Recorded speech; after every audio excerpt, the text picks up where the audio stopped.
بسم الله الرحمن الرحيم الحمد لله رب العالمين وأفضل الصلاة وأتم التسليم على سيدنا محمد وعلى آله وصحبه وسلم أجمعين. Assalamu alaikum wa rahmatullahi wa barakatuh. If you could let me know if you can all hear me. Okay.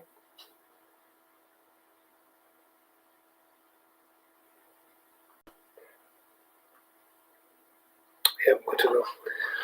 Okay, brilliant. So today's topic, today's discourse, just bear with me. So is on. I took to call it purpose. It's something that I wanted to talk. I've been wanting to talk about it for some time, and it's to do with the idea of what I feel anyway, that one of the major problems we have currently as individuals, I'm talking about, is the fact that we've lost direction and purpose. Proof of that is, if you look at books that people read now, bestsellers, you often get books on self-help, for instance. Self-help books, let's say mindfulness or even emotional intelligence, things of that kind are bestsellers now, rewiring the brain.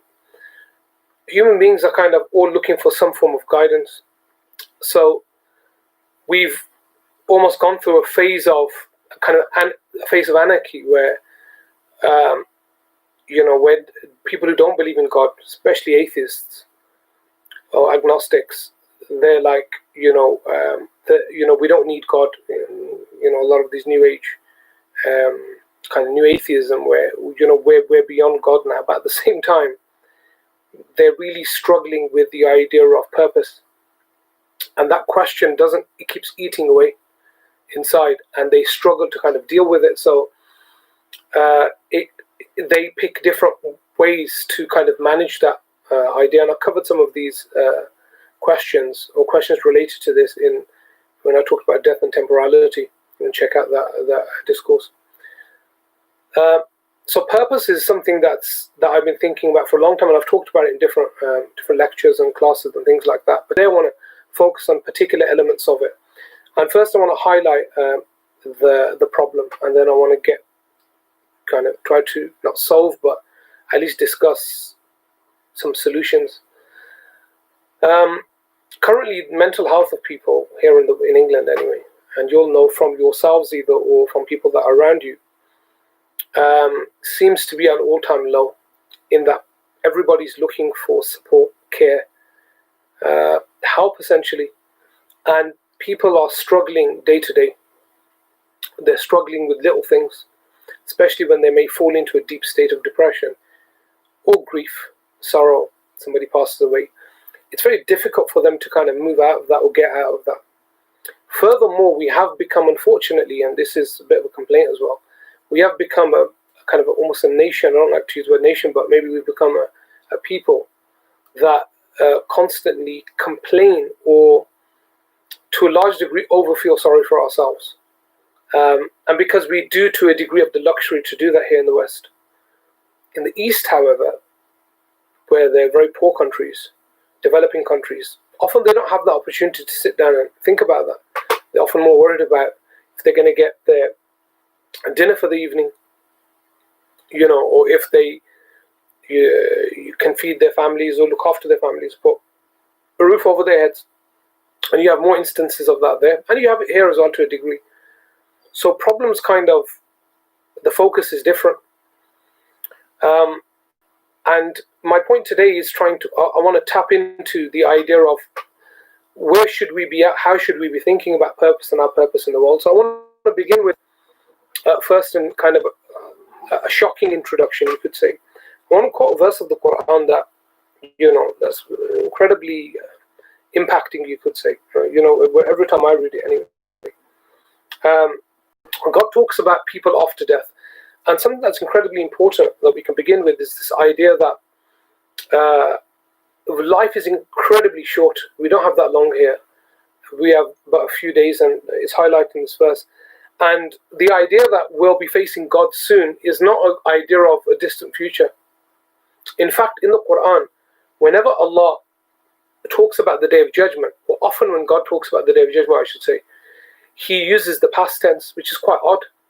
إذا زلزلت الأرض زلزالها اقتربت الساعة وانشق القمر. So all these verses, when the ground shakes or the hour is near, those tenses, the verb that God uses there, it's in the past. The verb infers the past, meaning something that's already happened. But we know the Day of Judgment's not arrived yet. So why did the Arabs use Quran is in Arabic, of course, so God revealed it in their tongue. So what importance did the Arabs give to the idea of using a past tense there when something is to occur in the future?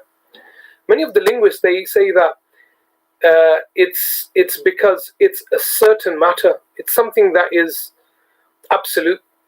It's something that it's as if it's already happened. Let's put it that way. Meaning it's so certain that using the past tense is there just to emphasize the point more than anything. And that's incredible that God uses past tense verbs to infer the absoluteness about this idea that you're definitely going to be there. We're definitely going to be together, mankind, on that day and having to kind of account for what we did on the earth. But it's not in the distant, it's not in the future, you could say, in that sense.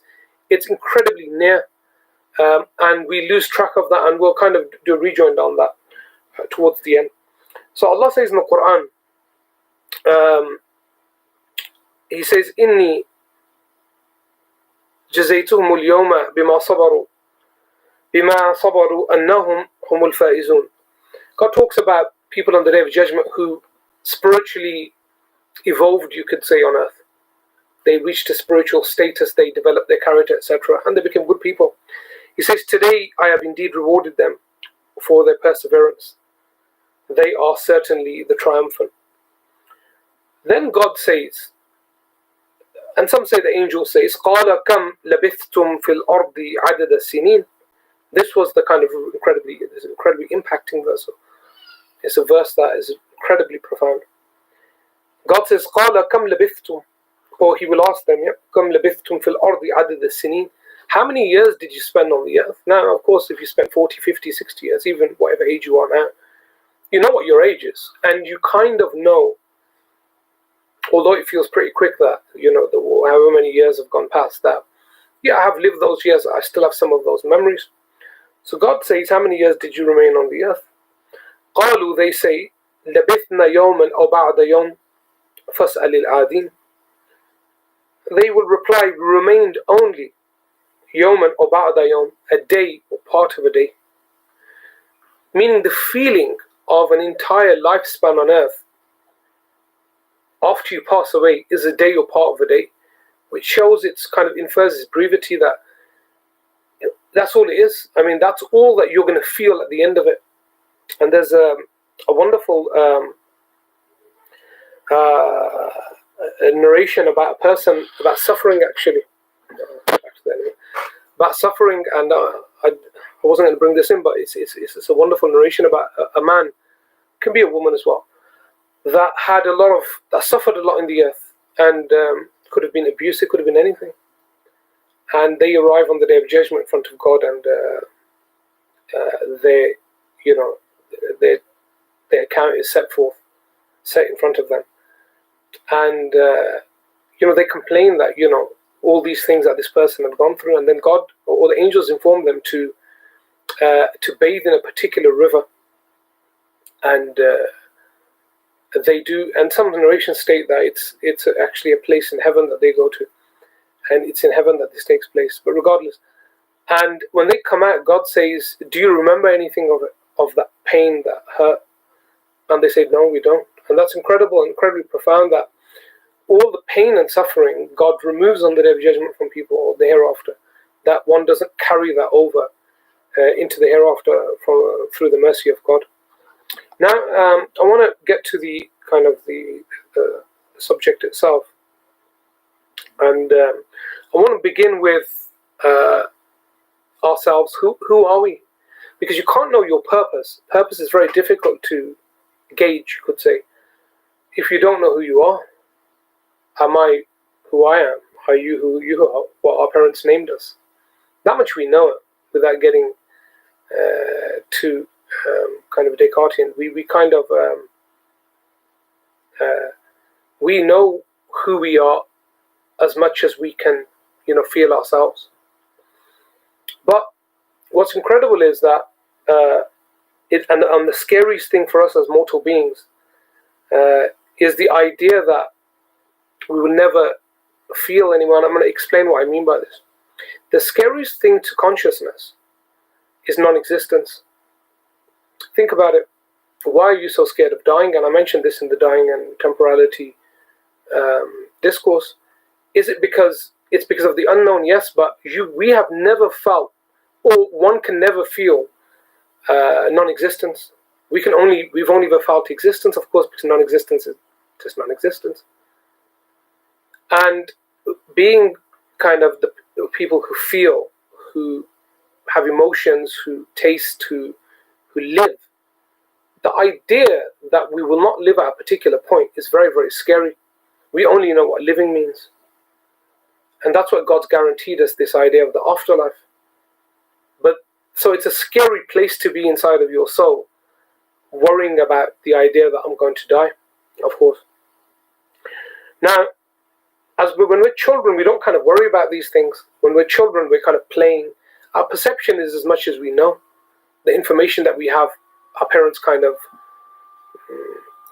mollycoddle us and protect us from the wider world.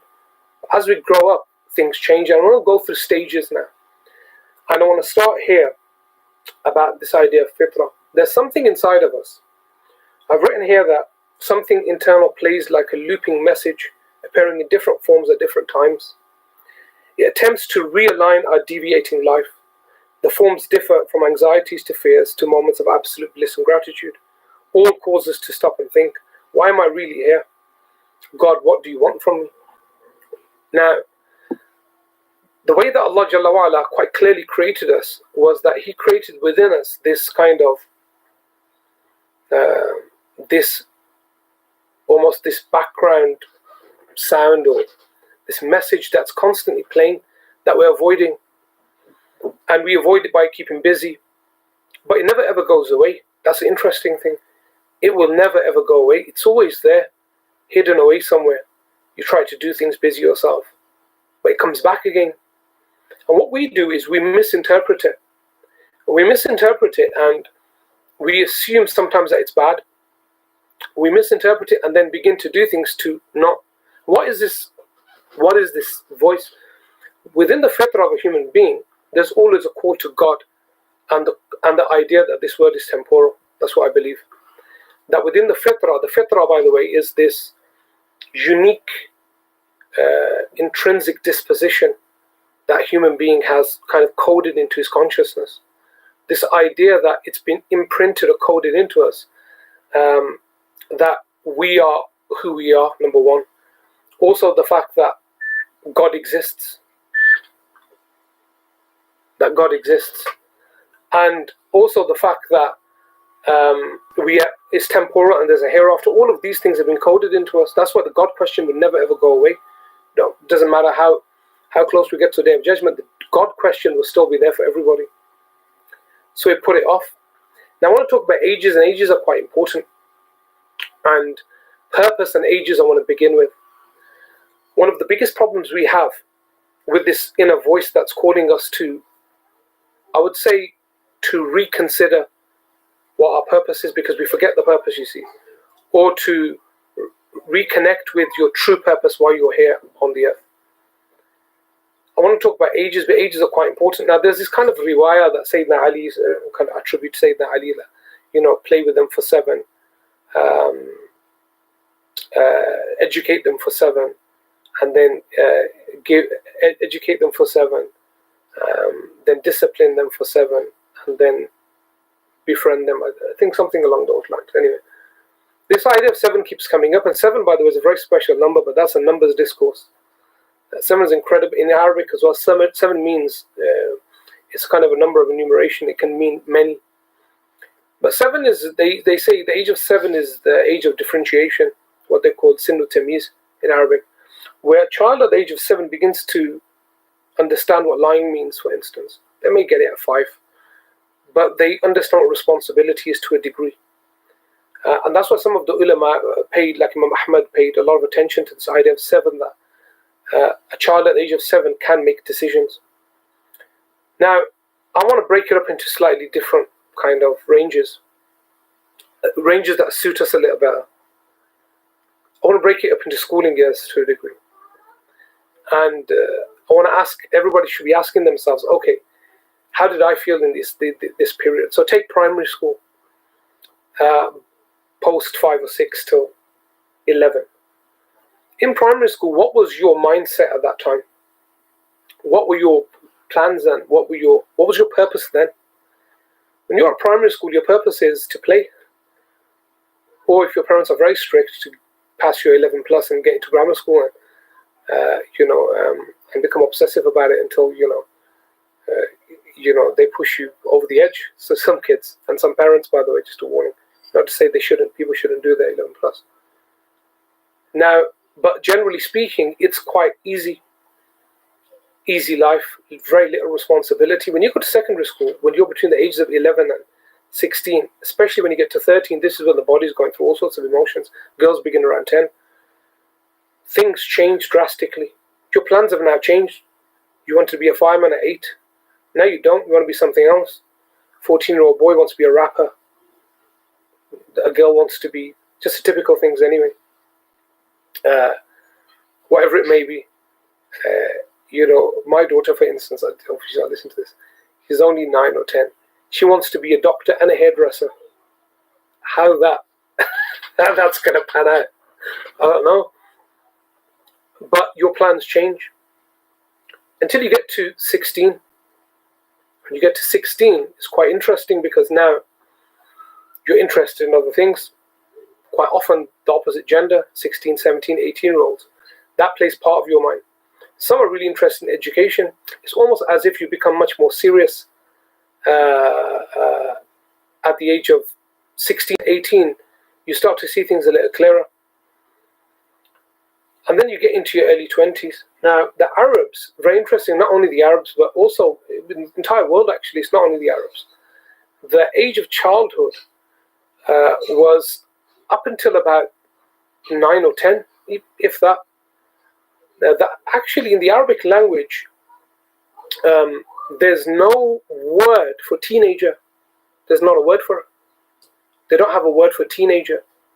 And there's actually a book that I was reading the other day on this idea how they've created this range, teenage years, to almost remove responsibility from children, keep them children for longer. And there's insidious kind of intentions behind it to keep them. And that's why you have 18 and 19-year-olds now that if you had a conversation with them, you'd think they're in secondary school, in the younger years of secondary school. And I'm not just an old, grumpy old man complaining about, the kids in our day was different. I'm actually being, this can be kind of, you talk to people and find out. But the age of adulthood or when you become adult is increasing, the age of childhood is also increasing, therefore. Now, I want to get to the point of marriage, and that's where it becomes interesting for me. Because when you're young and you're working, you have ambitions. And I'll plug this into the idea of purpose in a minute. I want to get through the age ranges. The biggest problem occurs often when people get married, and this is where things change. I want to ask a question to people who are married, or who have just got married, or to recall when you got married, or when you first got married. Especially for women find this because they move in, they leave their family house, and sometimes in Asian culture anyway, they move in with the in-laws. It's not always a good idea. But there's frustrations at the beginning, and the reason for that is because we assume, as human beings, that our purpose in life is just one set purpose, and it doesn't change. And this is a cardinal kind of mistake that people make. When you're a teenager, you have to see this as a separate life. When you're in your teenage years, your life will end, essentially, that part of life, when you become an adult. When you're married, the single life that you live doesn't exist anymore. And this is the first point of frustration that people have, where they become frustrated because in their mind, they assume that they're still unmarried, bachelors, for instance. Men have a problem with this, a huge problem, and they can behave like that. But God hasn't allotted those points in life for no reason. It's not only that your roles and responsibilities change, your entire purpose now changes. And that's why people are becoming frustrated, because they assume that their purpose at this point is the same as their purpose before. It's not anymore. Your entire role has changed now as a human being. God wants something different from you now. And that's why the Prophet ﷺ said the best of you is the one who's best to his spouse, to his families in the hadith. But then when you have children, your purpose again changes. And this is where I want to bring in mothers and ibadah especially. When you're a mother, your purpose in life is not the purpose of a single woman, where your ambitions and these things are put to one side when you have children often.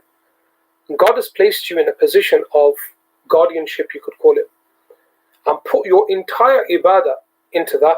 And that's incredibly interesting that women, and I'm a father of 4 children, so I've seen this, of course, with my own wife, that the women often get frustrated because they feel that they're not doing enough ibadah, worshipping God, and they're not fulfilling their purpose. But in fact, that point of life for you, your purpose is different. Your purpose there, I'm not talking about ultimate purpose, the immediate purpose, is to bring up your children healthy, with iman, and all of your ibadah, your reward is placed in that. And that's why the hadith are there about a woman being distracted from her prayer whilst her child's crying, and the Prophet ﷺ shortening the prayer. You find all these ahadith about loving the mother, the rights that a mother has over her children, in that she cared for them and she carried them for 9 months. But your purpose now has changed. Your purpose is not as a single person anymore. One of the great ulama, when he listed the different stages of life, a lot of people miss the trick there when they read books like that. They think that he's just generally talking. He's not. He's saying that at every point in life, your mindset should be completely different. You're a different person now. Then you have children, and you bring up your children, and that takes up most of your time. But Ghazali was quite specific on reaching close to the age of 40, and this is the next point that I want to get to in terms of purpose. There's an incredible statement that he opens up his, I think, Ya'yul Walad with. And that statement is, although scary, and he talks about this idea of 40, that when you get to the age of 40, and if you were to count your deeds, good and bad, if your bad deeds were to outweigh your good deeds, he says kind of prepare yourself for hell, almost.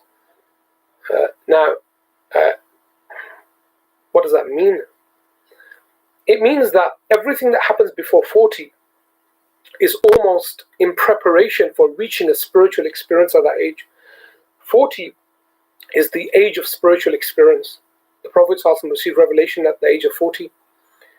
And 40 is a number that's constantly emphasized in different religious traditions and spiritual traditions as well. The idea that if you do something for 40 days, it means that you have enough willpower to continue it.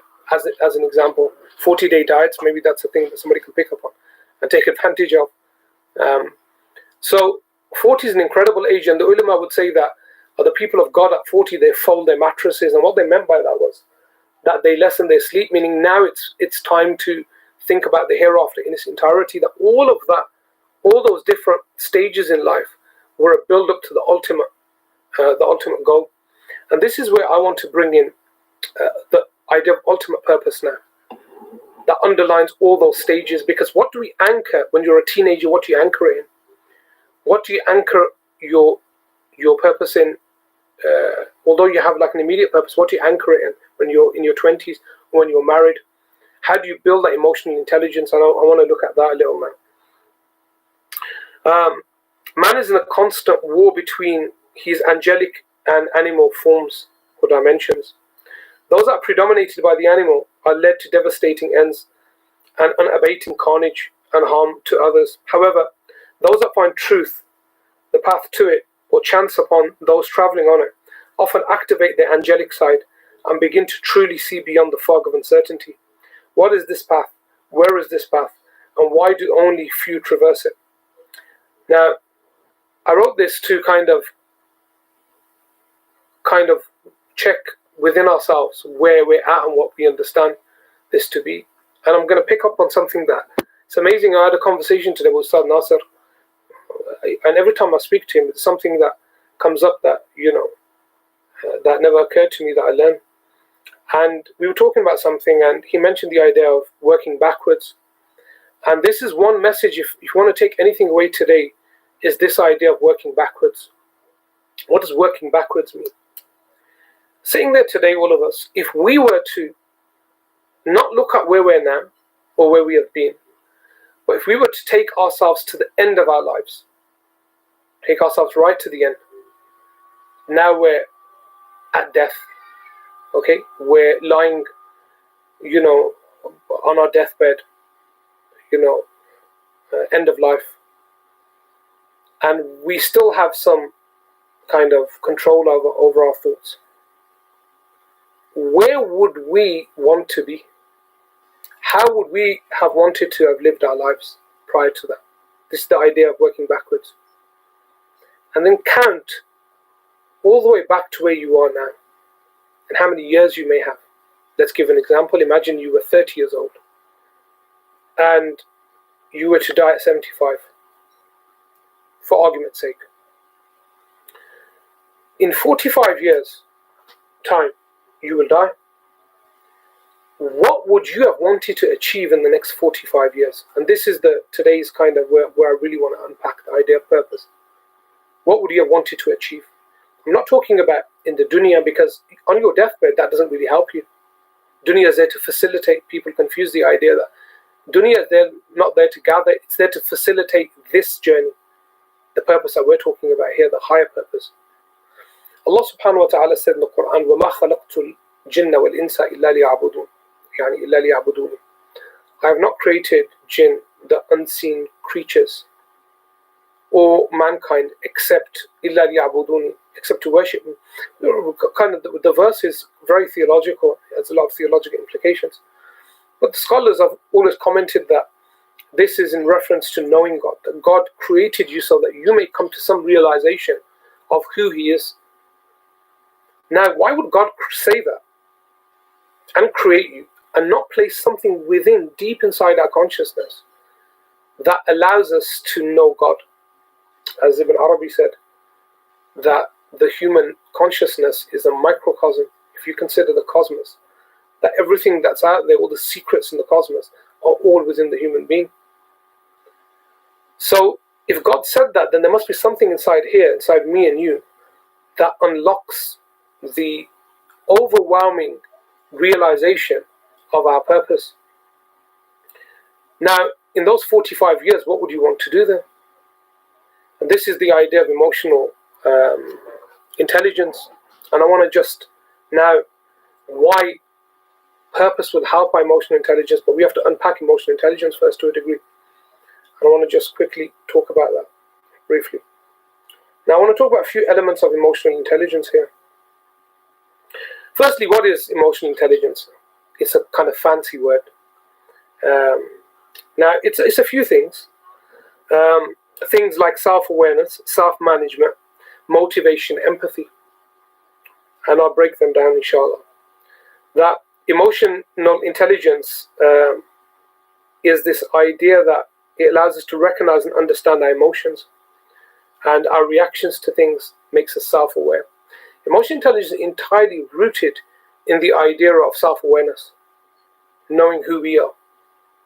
And then once we know who we are, we know then how to interact with other people and how essentially our role, and essentially know our role in the earth. Also to manage our moods and things of that nature.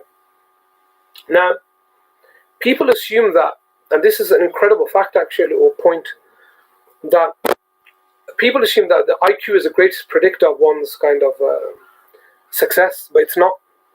Actually, emotional intelligence is a far greater predictor of success, quality of life, quality of relationship with other people, and overall happiness. How emotionally intelligent you are. And this is the point I mentioned about keeping children for too long. We keep them children, we allow them to be children for too long. There was this article, if you come across it, read it years ago. It's a man in America, I assume he suffers from some mental illness, but or I don't know if it's that or if it's a kind of just a perversion, that he likes to be dressed up as a baby, and he wants his wife to like put a nappy on him, and feed him milk out of a bottle and things like that. I don't know what the problem was there, but we have a lot of big babies at the moment, unfortunately, that still need changing at the age of 20 to 25, and they lack a strong idea of emotional intelligence. This is going to tap into social media a bit later, inshallah. So the better our emotional intelligence is, the more self-aware we are, the more control that we have over our emotions and how to navigate those and how to use our emotions at the right times. The better our physical health is, the better our mental well-being is, the better our relationships are, and the better we fix our problems. Conflict resolution. Where can we find examples of these in the Sunnah? The Messenger of God, of course, being the greatest of all mankind, had the highest level of emotional intelligence. And that shows you in every instance, and that's why the seerah is so important. And why we have to read the seerah is that we learn from every difficult moment of the Prophet ﷺ and every moment of bliss. We learn how to take from that and to use that in our own lives. Now, how do we do this? Number one, we must observe our feelings, and Ghazali is so important. The whole idea of tasawwuf for spirituality is introspective spirituality, and this is where spirituality is now. It by and large doesn't exist, and I just want to have a 2-minute rant, if you allow me. Spirituality, unfortunately, has been mistranslated. For people now, it's the clothes that we wear. If you wear a jubba, you have a beard, you wear a uniform, you're part of a group. That's your spirituality, where you can point at others that don't dress like you, or put other people down, or praise each other within your little cult or your little group, and ostracize other people and kick them out because you're so much greater than them, and you're so spiritually enlightened, of course, because you read a particular wirdo. If you've made it, all those bad habits are still there, if not greater. That's not spirituality. If people know about your spirituality, it's not spirituality, number one. Most of that is ostentation. Now, there's a hadith that Imam Barzanji mentions that the day of judgment will not come until wara, until zuhud, becomes a riwayah, abstaining, meaning getting dunya out of your heart, just becomes a story that people tell. And you see it now. Do you know my shaykh, he performed this miracle, my shaykh performed this miracle, this shaykh in my tariqah performed this miracle. What benefit is that to you? Like what benefit is that to you? In fact, it probably makes people feel worse than they already are. You're thinking to yourself, sitting next to this person telling you all these stories about his shaykh is this, and he's people in his tariqah. I've got this person who's a great man of God, and you're sitting there thinking, I don't pray my fajr. I'm definitely going to hell. That's what you're thinking. That's not spirituality. Spirituality, first and foremost, is to get to grips of who you are, what your limits are. And the Prophet ﷺ kept it incredibly simple. For instance, Allah says in the Quran, يَوْمَ لَا يَنْفَعُ الْمَالُ وَلَا بَنُونَ إِلَّا مَنْ أَتَى اللَّهَ بِقَلْبٍ سَلِيمٍ. A day that nothing benefits children or family members, do not benefit a person, no money or wealth, except, meaning the one who's benefited or benefits is the one who arrives at God's door, or arrives on the day of judgment بِقَلْبٍ سَلِيمٍ, with a good and sound heart. It's what's inside, of course, and the outside begins to then reflect it, not the other way around. Now, so observing our feelings, and this is why purpose is so important, because when they talk about self-help and these things about emotional intelligence, and you need to observe your feelings and you need to correctly understand them, but we as Muslims, we anchor that in purpose. When we're angry, what do? We remember the sunnah of the Prophet ﷺ. Remember that he told us in the famous hadith, "La taghdab," don't become angry. He talked about how anger destroys something, or it's said that anger destroys your actions, like placing something sour in honey destroys its taste. How many hadith are there on anger? So we navigate, or we look at our emotions and emotional states through that prism of the Messenger of God alayhi salatu wasalam. If you don't know it, then how is it so? When when we think about shukr, and shukr is one of the biggest things. I've talked about this already in trusting God and in that discourse, that we've lost the ability to be thankful. We complain so much. I've been, I was looking on the internet, on Twitter, and people are just arguing, jadal yani, arguing and arguing and arguing. This is not going right for Muslims. This is not going right. We've become so. We're a nation of complaints, constantly complaining and criticizing, critiquing. Don't mean to be rude, but it's not match of the day. And you're an ex-footballer. I mean, you haven't done the work to do that, and that's quite important, because when experts often critique, they're coming from the background where they've done the work. They've been in that position. They have a right to have an opinion, but we just complain.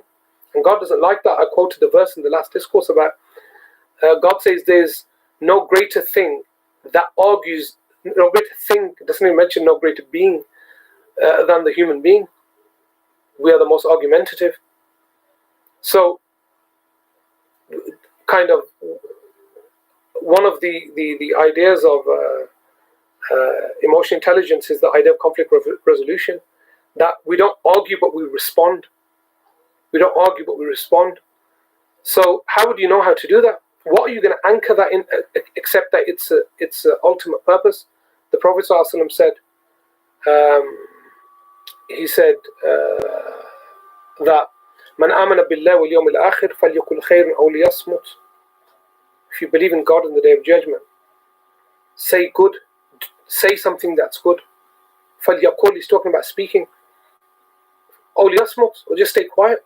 If you've got no positive contribution, or you're not responding to an immediate threat, then why are you speaking? Why are you complaining for? Why are you arguing? And incredibly, in that hadith, the Prophet ﷺ didn't say, well, he who believes in God and his messengers, and he says God on the Day of Judgment, because the Day of Judgment is where we'll be facing God, and the tongue will be the most important. Mu'adh bin Jabal, sitting with the Prophet ﷺ one day, and said, O Messenger of God, the Prophet ﷺ said, control your tongue, and he held it. And he said, O Messenger of God, will we be judged for what we say? And he said, there are not people that are dragged on their faces into hell more than the people who, more than those who end up in hell through their tongue. So how are we going to reach this unless we anchor it in the what essentially is the ultimate purpose? So I want to get to a few more points as well that I've noted that I really want to talk about. Now, some of the things that help our emotional intelligence, one of them is observing our feelings and anchoring them within the correct kind of methodology, which is the way of the Prophet ﷺ, the sunnah, responsibility, the hududullah, the laws of God that he's laid down, only to help us be better people for ourselves, because God doesn't benefit from our actions. Just for that reason, that it's a wonderful thing, and it's just so profound that all the things that we do, that limits that God, imagine the khutut, if we drew a line and that's a limit, human beings, God says, don't go beyond this. Like a parent, when you tell your child, don't do that, and the child doesn't understand and argues with you, and then when everybody's calmed down, you say, look, I'm only doing it for your benefit, I'm not getting anything out of this. And God laid those lines down, those boundaries, so human beings can benefit themselves, because we don't benefit God. We don't see that we're like children in the sight of, we're like children when it comes to hududullah, when it comes to the limits that God set us, we assume we're doing God a favor by avoiding these things, when yet we're just kind of destroying ourselves, and God only laid those boundaries and placed those limits so that we don't destroy ourselves. وَلَا تُلْقُوا بِأَيْدِيكُمْ إِلَى التَّهْلُكَةِ. Do not use your own hands to destroy yourself, God says in the Quran. Another point is the idea of responding and not reacting. It's incredible, the sunnah, when we look at emotional intelligence, the idea of not reacting to things. The Prophet ﷺ said, consideration, taking your time, thinking, reflecting. Bad things is from Allah, and haste is from the devil. Even in business, the most successful people are patient ones. They wait they wait their turn. The hasty ones lose all their money. In every walk of life, hasty people always lose. There's no way around it. How do we see that manifest in our lives? You get angry, you send a message to somebody. Just a recommendation, never send a message to somebody if you want to say something to them, especially when you're in a bad mood, or to discuss it. Don't discuss it over messages. There's no emotion in that. You'll destroy your own family ties and your ties with friends and loved ones by messaging them. If you want to talk to somebody, sit with them and talk to them. Another thing is staying humble at all times, humility. How much humility helps us in how much knowing our purpose helps our humility, because we're talking about the idea of our purpose helping our emotional intelligence or creating a better state of emotional intelligence. So how does humility help? Well, Allah subhanahu wa ta'ala is a wonderful hadith, Abu Dujana, and that hadith is about on the day of Uhud. I think it's Abu Dujana, one of the companions. The Prophet ﷺ takes a sword out and he said, who will fulfill the right of this sword? And he says it a few times. Abu Dujana stands up, he says, what's the right of the sword? He said that you use it until it basically breaks, bends. He says, I'll take it. And he takes the sword and he drags it along the floor and he walks with this very kind of, with swagger almost, looking at the enemy that I'm coming for you. And the Prophet ﷺ said, that's a walk that God despises. Except in moments like this, meaning in war. Allah says, when you walk upon the earth, walk gently. This whole idea, this modern idea of being out there, being confident. Confidence is okay, that's fine. But going out there, putting yourself out, walking on the street like you own it, or, owning, own your moment. But that is detested by God. God likes humility, people who are humble, not people who boast to show off an ostentation, or people who infer ostentation by saying, alhamdulillah, it's all from God really, but you're really boasting. So this is another way that helps, something else that helps our emotional intelligence is by staying humble. The last point I want to mention is this idea of ultimate legacy. So the last point I want to mention before I take questions. You're 72 now, 73, you're 75. You're sitting there. They've given you the news, you've got a week left. Palliative care. End of life treatment. May have a week, may have 8 days. You're still okay, you're still thinking about it, you're worried. Within 4 or 5 days, 10 days, you can't control your bowels anymore. You're bedridden. Your breathing becomes more rapid. You ain't got long at all. Maybe a week, maybe a few days. What legacy have we left on the earth? What have we really left? Have we fulfilled our purpose? And what I want to say today is that every single person, whether you're a commoner, whether you're a scholar, whoever you are, male, female, mother, daughter, whatever you are, you should have big ideas and great ideas. Don't think I'll just pray and that's alright and then I'll fulfill my. That's just shukr, gratitude. That's why we're praying to Allah for creating us. But what have we actually left? What legacy have we left? Have we really fulfilled our purpose? Why were the Sahaba asking the Prophet ﷺ, what would benefit us after death? Constantly asking. The famous hadith that Mat ibn Adam, when the son of Adam dies, and he asks, all of these actions are cut off except for 3. And he said, alayhi salatu wasalam, something sadaqah jariyah that he leaves, something that's a constant charity that he leaves that continues after him, knowledge that a person leaves, or pious children that pray for them. These are all legacies, they're all part of the legacies. But the point of the hadith is that when you're at that point of death, that you've left something on this earth. I want everybody to go away today and ask themselves, currently, the state that I'm in, what am I working towards? What am I working towards? What am I working on? What am I developing? What am I focused on or intend to do that will leave this legacy after I die that benefits me? And will I have fulfilled my purpose on earth when I get to that age, when I get to that moment? And a lot of people will say they're not in that state of mind or in that place. And we need to be in that place. We as believers have one upon everybody, which is the Messenger of God, alayhi salatu wasalam. That he came to us, he gave us the message, and we were fortunate that we have information that other people don't, that connect us to the divine. Have we taken advantage of it? So I want to leave that. I want you to leave you thinking about that. That what would you leave in this world, and where are you at now? And if there's nothing there, then we better get moving before that day, as I mentioned right at the beginning, when God asked that person on the day of judgment, how long did you live on the earth? This is a day or half of it, not even half, a day or part of a day. Ask those who counted it, and ask the angels. I don't remember. And that's what we leave this world with. So take questions now, inshallah. We've got a few here. What would you advise opinion be on someone who is so-called student of knowledge yet does not fulfill their 5 daily prayers? What would you advise be on someone who is a so-called... I don't know what the question is. So do you mean, am I talking to the student or am I talking to somebody else? If you can rephrase that, like, what advice would I give to a student that is struggling with their 5 daily prayers? Is that the question?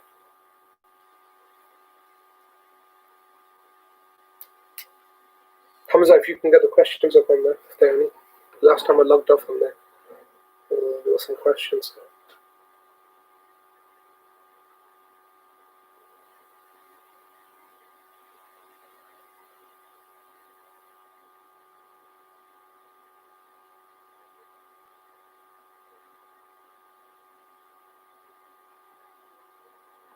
Okay, this hasn't been rephrased, so I'll answer it both ways.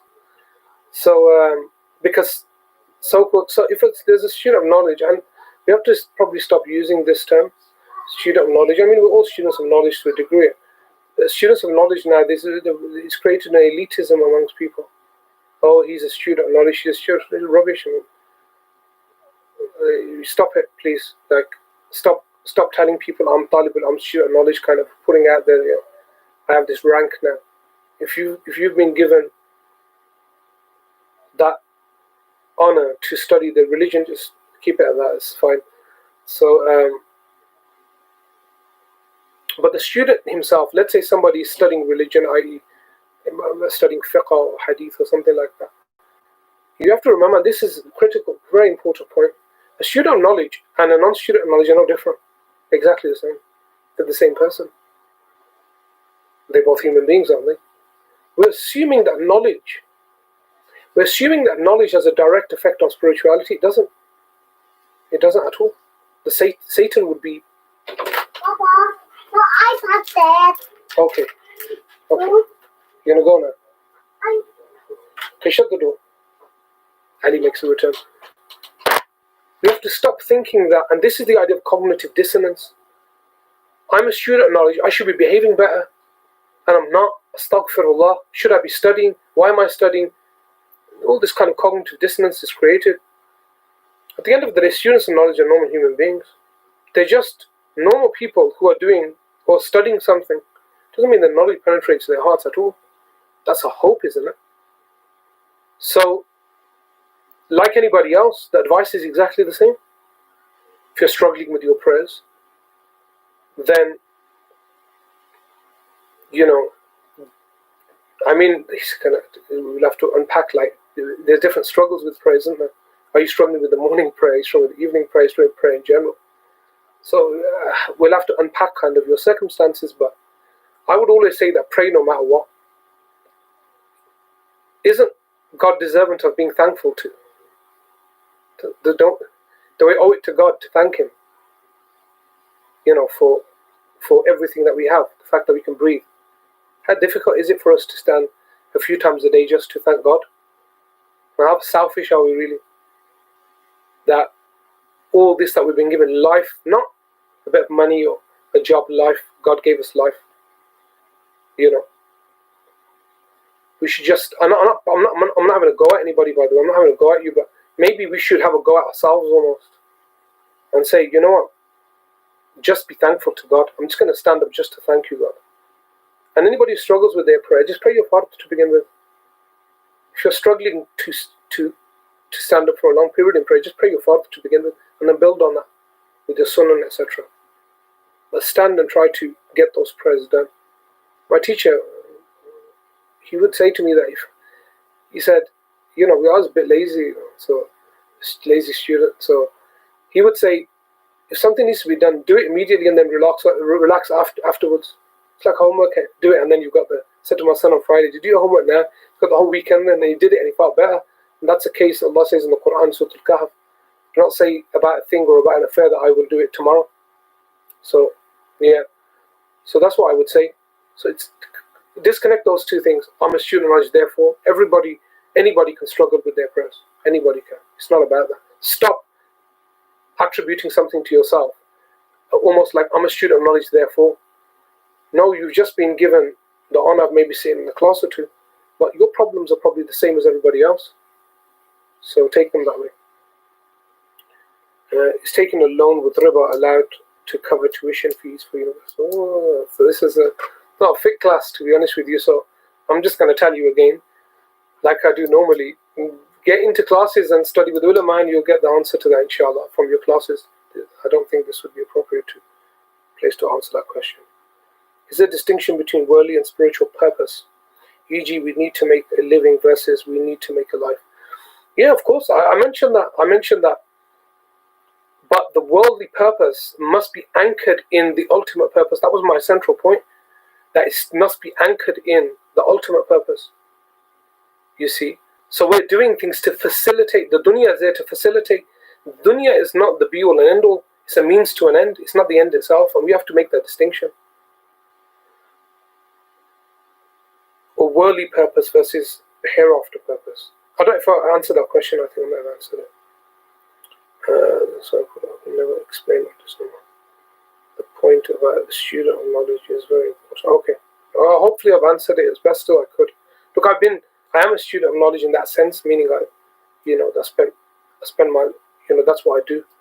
I try to do anyway, as best as I can. I've been in this field for 20 years. I'm just being honest with everybody. And that is that we need to remove these kind of demarcations almost. We are just people. And God has blessed some of us with more knowledge than others. Some of us more practice than others. Don't conflate the two ideas, the idea of knowledge and practice. They're not the same thing. Knowledge does not mean practice. Doesn't mean that at all. And that's why people get confused. They think the more I know, the better I'll be. No, you won't necessarily. Not at all, actually. It's not necessary at all. In the Sharia, a male becomes responsible at the age of 12 or so. In the West, a 12-year-old is very different. It's still a child, even mentally, whereas in other parts of the world, a 12-year-old may be. Yeah, is there a question in that? Sorry. Taking care of the family. How does a 12-year-old then become mukallaf when he is considered a child in the West? No, yeah, I agree with you, but that's a legal terminology, by the way. Mentally, he doesn't need to be a child. It depends how his parents bring him up, you see. That's a responsibility of the parents. How the parents bring the child up, we can't blame the West for that. It's how we bring our children up, what responsibility we teach them at a young age, how we educate them, how we make them understand responsibility. And, and it's our job as parents, and we'll be judged for that on the Day of Judgment, of how we developed our children. So I'm a father of 4 children. It's my job to give those life lessons to my children when they're young, and it's the same with all of us. There's a well-known view that modern schooling system prolongs the element of childhood and delay adulthood too. Yeah, this is something that what's his name talked about in Dumming a Stan. I can't remember his name. Somebody could post his name on it. The famous John Taylor Gatto. How must we facilitate this and all of that? When our children can mature much earlier when educated properly. Yeah, they can mature earlier. I agree with that. What does it mean to be mature? There is a notion that young adults nowadays mature late, etc. I'll have to unpack that. I don't quite know what that notion is, to be honest with you. There's a difference between. No, I don't actually. The idea that girls are, have that kind of. They mature quicker and then they slow down, and then that's nothing to do with the point that I'm making. So, what are your views on how mainstream education affects our spiritual purpose? That's another, like homeschooling versus schooling and things. That's another. I don't know if I can have time today for that. Maybe we'll give a discourse to education, maybe, and give some of my views and stuff. His name was John Taylor Gatto. or even what it means to be educated. Yeah, that's an important one. What does it mean to be an educated person? This is a student of knowledge, and these demarcations, or kind of this wording is very, very problematic. Because what does it mean to be educated? To know, to be knowledgeable. This is because often people scoff at Western education. They say, "Oh, that's not real knowledge. That's not real education." But there's a lot of Western education stuff that you learn. It's very important, incredibly important. And I'm quite balanced in that overall, but I don't know if I can unpack that today. I don't know if it's right today. Anything else before we relate it to discourse today? Inshallah, we'll stop there. Hope to see everybody next week. I think this was our 8th discourse. We'll be continuing weekly. Like I said, make dua that the lockdown eases and people's health becomes better. Then the discourses will be in Solihull. Our place, Solihull Hub, Dean Central runs, and it will also still be online. It will still be streamed. But I want to build people to come together. It's been a long time since people met and sat and enjoyed that company. So inshallah, Allah make it soon. Assalamu alaikum wa rahmatullahi wa barakatuh.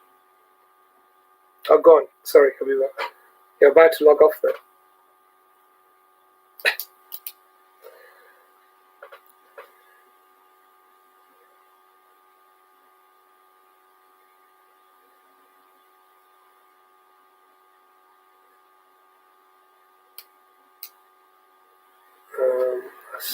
You sent me 2 questions, so I'll answer your question first.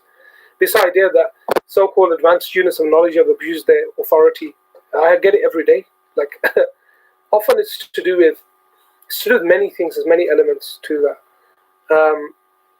First and foremost, I'm just going to be clear with you.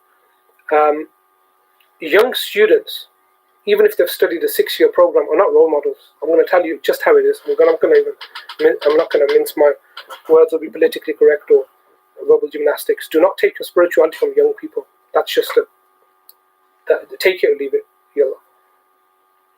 Don't take spirituality. So when you have young imams and scholars and students of knowledge and all these young guys, often unmarried, haven't experienced life, giving spiritual discourses, making funny facial expressions to kind of infer it.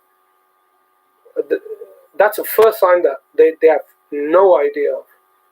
That you don't take spirituality, you wouldn't take normal advice from these people. Like, leave it on spirituality. Just because they're eloquent or they can say things that hit your heart, that doesn't mean, and then when they fall, then your religion falls with it, and before you know, some student of knowledge is DMing you for your phone number and whatever else it may be. Spirituality is not taken from amateurs. That's number one. So be very careful about that. Students of knowledge have no authority at all. They don't have authority. They have a responsibility. Even advanced students of knowledge, that they impart that knowledge that they were given to benefit people, not to benefit themselves, but to benefit their own egos. And often they do. I agree 100% that they abuse their rights over that. Follow the Sharia. Very important. What the Messenger of God laid down those boundaries. I don't care what student of knowledge is, what sheikh is. Nobody is beyond the laws of God. Nobody is beyond the laws of God. So you have to, those are your boundaries. The boundaries that the Prophet ﷺ gave you. It's very, very important. So don't take a spirituality from them. Yeah, listen to them, take benefit, take knowledge and things like that, but not your spirituality. Your spirituality is your own responsibility to a large degree. It's 90% you, 10% push from somebody else. Like anything in life. Nobody's going to be there to wake you up for Fajr in the morning. Nobody's going to be there to tell you to read Quran. So you need to find it within yourself. And that's what Ghazali always talks about, this personal journey. When you read the Quran, God is talking to you. God is not talking to somebody else that now is going to kind of impart that. God is talking to you and me. Ya ayyuhal mu'minun. God is talking to us, so take that. So I don't know how much more without ranting I can really. So that's what I would say. Take knowledge, but keep those Sharia boundaries in your mind all the time. That's Sunnah, and don't be abused. Don't let people abuse you. Spiritual abuse, whatever it may be. There's a fine line between respect, loyalty, and abuse. Fine line between it. How are we meant to find your purpose when there's so much out there? Barely figuring out what career I actually want to pursue. That's the dunyawi thing. That's fine. That's not a problem. Purpose in terms of dunya is fine. That's okay. I'm not talking about that. But that's not your ultimate purpose. Whatever you want to pursue, just make sure that's anchored in the idea that you're just trying to facilitate the ultimate purpose. That when you get to that age, as I mentioned, that you look back on your life and say, I've left a legacy in this world, something that can benefit me when I die. Improving memory, struggling with Arabic course recently started. If it's with me, then ask me in the class, inshallah. But just keep practicing. The more you practice your memory, memorize one ayah a day of Quran, benefit your memory. Are there any books that you would recommend on emotional intelligence? There is one, Emotional Intelligence of the Prophet ﷺ. I can't remember what it's called. It's there's a good book that I read a while ago. The two questions, because I'm getting late now. Look at me. Student loan loss, I'm not going to answer. How do you address arrogance or confidence to become more humble? How do you address arrogance? Again, be candid. Hold your tongue. Hold your tongue. When you want to speak about yourself, don't do it. Bite your tongue. Don't do it. Stop speaking about yourself. If you want to stop arrogance, when you sit with other people, ask about them. Let yourself go. See more importance in other people than yourself. If you're arrogant, if you've got that problem. When you speak to people, speak about them, their lives, what's going on with them. The arrogance will try to get out. It's like it's festering inside. It wants to be released. It's like this, something hidden inside. It's like a parasite. Wants to come out. But it's going to be difficult, but keep control of it inside. And don't make yourself the center of your conversation. That may help. Inshallah. Allah Alam. How are we meant to find purpose in life? Many young we did that. Big babies. So what's this? Okay. This last part is juggling elements. There's so many people be playing. What's the requirement here to pull your socks up? I don't know, man. Like everybody struggles. I struggle with it. We all struggle pulling our socks up.